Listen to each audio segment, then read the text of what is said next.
తిరుచానూరులో వెలసిన పద్మావతి అమ్మవారి ఆలయంలో ఆదివారం విశ్వావసు నామ సంవత్సరం ఉగాది వేడుకలను అంగరంగ వైభవంగా నిర్వహించారు.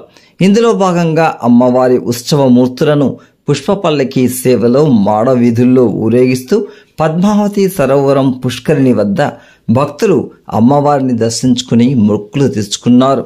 తూర్పు దిక్కున వెలసిన పద్మావతి అమ్మవారిని దర్శించుకుంటే సకల కష్టాలు తొలగుతాయని ప్రజల నమ్మకం.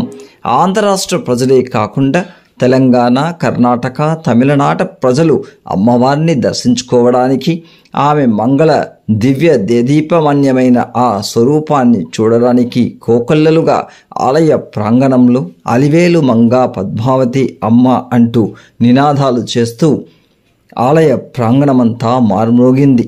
తిరుచానూరులోని అలివేలు మంగ తాయారు పద్మావతి ఆలయంలో కృష్ణస్వామి ఆలయం, సుందరరాజస్వామి ఆలయం, పద్మావతి ఆలయం లోపల ఉప ఆలయాలుగా వెలసి ఉన్నాయి.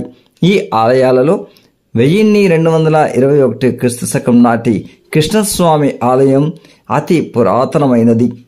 సుందరరాజస్వామి ఆలయం 16వ శతాబ్దంలో నిర్మించబడింది. వరదరాజస్వామితో పాటు అతని భార్యలైన శ్రీదేవి, భూదేవిలతో భక్తులకు స్వామివారు దర్శన భాగ్యాన్ని కల్పిస్తున్నారు. ఈ ఆలయాన్ని శ్రీదేవి, భూదేవిలకు స్వామివారు అంకితమిచ్చినట్లు చరిత్ర ఉంది. ఆలయ చెరువుకు ఎదురుగా సూర్యనారాయణుడి ఆలయం కూడా ఉంది. సూర్యనారాయణుని చిహ్నాన్ని వెంకటేశ్వరుడు ప్రతిష్టాపించాడని నమ్ముతారు. ఆది వేళ కోకొల్లలుగా భక్తులు అమ్మవారి నామస్మరణతో ఆలయ ప్రాంగణమంతా దేదీప్యమానంగా పాలంకరణతో వెలుగుతూ ఆది వేడుకలను అంగరంగ వైభవంగా నిర్వహించారు.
This is